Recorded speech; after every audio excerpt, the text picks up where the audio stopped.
ಎಲ್ಲರಿಗೂ ನಮಸ್ಕಾರ. ಇವತ್ತು ನಾನು ಬೆಟಗೇರ್ ಚಟ್ನಿ ಹೆಂಗೆ ಮಾಡ್ಬೇಕಂತ ಹೇಳ್ಕೊಡ್ತೇನೆ. ಗುರುಜಿಡಿ ಭಾಳ ಫೇಮಸ್ ಆಗಿರುವಂತಹ ಬೆಟಗೇರ್ ಚಟ್ನಿ ಹೆಂಗೆ ಮಾಡೋದಂತ ಹೇಳ್ಕೊಡ್ತೇನೆ ಬರ್ರಿ. ಅದಕ್ಕೆ ಏನೇನು ಬೇಕಂದ್ರೆ ನೋಡಿರಿ, ಮೊದಲು ಇಲ್ಲಿ ನಾನು ಒಂದು 2 ಚಮಚದಷ್ಟು ಪುಟಾಣಿ ಹಿಟ್ಟು ತೊಗೊಂಡಿದ್ದೀನಿ. ಅದಕ್ಕೆ ಸ್ವಲ್ಪ ಮೊಸರು ಹಾಕಿ ಮಿಕ್ಸ್ ಮಾಡಿ ಇಟ್ಕೊತೇನೆ ರೀ. ಇದೊಂದು ಸ್ವಲ್ಪ ನೆನೆಯಲ್ಲಿ ನಾವೆಲ್ಲ ಒಗ್ಗರಣೆ ಹಾಕುತ್ತಾ ನಾನು ಗಟ್ಟಿ ಮೊಸರು ತೊಗೊಂಡೇನಿ ರೀ. ಸ್ವಲ್ಪ ಇನ್ನೊಂದು ಸ್ವಲ್ಪ ಬೇಕಂದ್ರೆ ನೀರು ಹಾಕ್ಕೋಬೋದು ರೀ. ಇಲ್ಲಿ ನೋಡಿರಿ, ನಾನು ಉಳ್ಳಾಗಡ್ಡಿ ತೊಗೊಂಡೇನಿ. ಬೆಟಗೇರ್ ಚಟ್ನಿ ಮಾಡೋಕೆ ಮೇನ್ ಉಳ್ಳಾಗಡ್ಡಿ ಬೇಕು ರೀ. ಉಳ್ಳಾಗಡ್ಡಿ, ಕರಿಬೇವು ಮತ್ತು ಮೆಣಸಿನ್ಕಾಯಿ, ಕೊತ್ತಂಬರಿ ತೊಗೊಂಡೇನಿ ರೀ. ಇಲ್ಲಿ ಒಗ್ಗರಣೆಗೆ ಜೀರಿಗೆ, ಸಾಸಿವೆ, ಗರಂ ಮಸಾಲ ಮತ್ತು ಅರ್ಶಿಣ ಪುಡಿ ಮತ್ತು ಇನ್ನೊಂದು ಸ್ವಲ್ಪ ಸಾಂಬಾರು ಪೌಡ್ರ್, ಒಂದು ಸ್ವಲ್ಪ ಸಕ್ರೆ ತೊಗೊಂಡೇನಿ ರೀ. ಅಲ್ಲಿ ಬಾಣಲೆ ಇಟ್ಟೇನಿ ರೀ. ಬಾಣಲೆ ಕಾಯಿ ಹಾಕೊಂತತಿ, ಅದಕ್ಕೆ ಎಣ್ಣೆ ಹಾಕ್ಕೊಂಡಿದ್ದೇನೆ. ಇಲ್ಲಿ ನೋಡಿರಿ, ಸ್ವಲ್ಪ ಜೀರಿಗೆ ಹಾಕ್ಕೊತೀನಿ. ಎಣ್ಣೆ ಕಾದೈತಿ, ಸಾಸಿವೆ ಹಾಕ್ಕೊತೀನಿ, ಜೀರಿಗೆ ಹಾಕ್ಕೊತೀನಿ. ಆಮೇಲೆ ಇಲ್ಲ ಮೆಣಸಿನ್ಕಾಯಿ ಮತ್ತು ಕರಿಬೇವು ಹಾಕ್ಕೊಳ್ತಾರೆ ಫಸ್ಟ್. ಆಮೇಲೆ ಉಳ್ಳಾಗಡ್ಡಿ ಸೇರಿಸ್ಕೊಳ್ತೀನಿ. ಉಳ್ಳಾಗಡ್ಡಿ ಸರಿಯಾಗಿ ಕೆಂಪು ಬಣ್ಣ ಬರುತ್ತೆ, ನಾನು ಫ್ರೈ ಮಾಡ್ಕೋಬೇಕು ರೀ. ಭಾಳ ರುಚಿಕರ ಆಗಿರ್ತೈತೆ ರೀ ಪೂರಿ ಜೋಡಿ. ನೀವು ಎಲ್ಲರೂ ಒಂದು ಮಾಡಿ ನೋಡ್ರಿ, ಮತ್ತೆ ತಿನ್ಬೇಕು ಅನಿಸ್ತೈತಿ. ಚಟ್ನಿ ಅದು ಏನು ಬೇಕಾಗೋದಿಲ್ಲ ರೀ ಇದೊಂದಿತ್ತಂದ್ರೆ.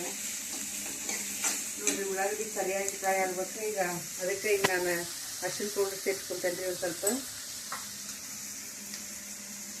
ಮತ್ತು 1 ಚಮಚದಷ್ಟು ಗರಂ ಮಸಾಲ ಸೇರಿಸ್ಕೊಳ್ತೇನೆ ರೀ. 1 ಚಮಚದಷ್ಟು ಸಾಂಬಾರು ಮಸಾಲ ಸೇರಿಸ್ಕೊಳ್ತೇನೆ ರೀ. ಸೇರಿಸ್ಕೊಂಡು ಸರಿಯಾಗಿ ಮಿಕ್ಸ್ ಮಾಡ್ಕೊಳ್ತೇನೆ.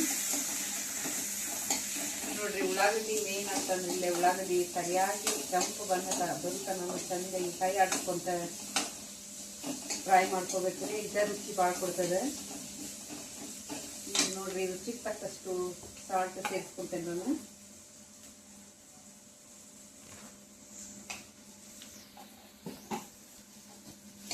ಉಳ್ಳಾಗಡ್ಡಿ ಸರಿಯಾಗಿ ಮಟ್ಟ ಕೈ ಬಿಡಬಾರ್ದು ರೀ, ಕೈ ಹಾಕ್ಸ್ಕೊತಾನೆ ಇರ್ಬೇಕು.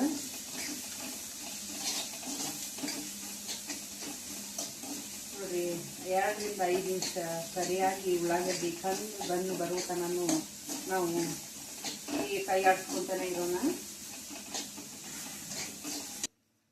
ನೋಡಿರಿ, ಆಗಲೆಗ ಮಿಕ್ಸ್ ಮಾಡಿ ಇಟ್ಕೊಂಡಿದ್ನಿ ಮೊದಲು ಪುಟಾಣಿ ಹಿಟ್ಟು ಮತ್ತು ಮೊಸರು. ಈಗ ಭಾಳ ಗಟ್ಟಿ ಆಗೈತ್ರಿ, ಅದಕ್ಕೆ ಒಂದು ಸ್ವಲ್ಪ ನೀರು ಸೇರಿಸ್ಕೊತೀನಿ.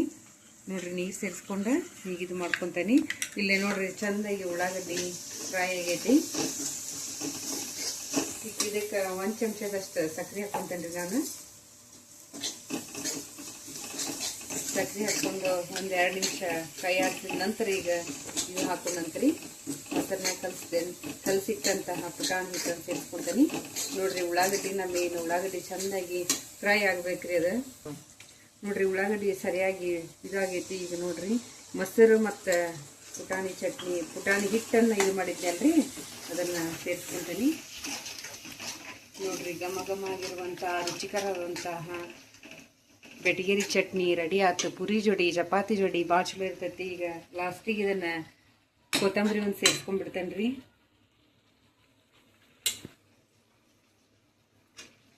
ರುಚಿ ರುಚಿಯಾದಂತಹ ಬೆಟಗೇರಿ ಚಟ್ನಿ ರೆಡಿ ಆಯ್ತು. ನೀವು ಎಲ್ಲರೂ ಒಮ್ಮೆ ಮನ್ಯಾಗ ಮಾಡ್ಕೊಂಡು ತಿನ್ನಿರಿ. ಪುರಿ ಜೋಡಿ ಭಾಳ ರುಚಿಯಾಗಿರ್ತೈತಿ. ಬಾಲಶಂಕರ ರೆಸಿಪೀಸ್ ನೋಡುತ್ತಿರುವ ಎಲ್ಲರಿಗೂ ತುಂಬು ಹೃದಯದ ಧನ್ಯವಾದಗಳು.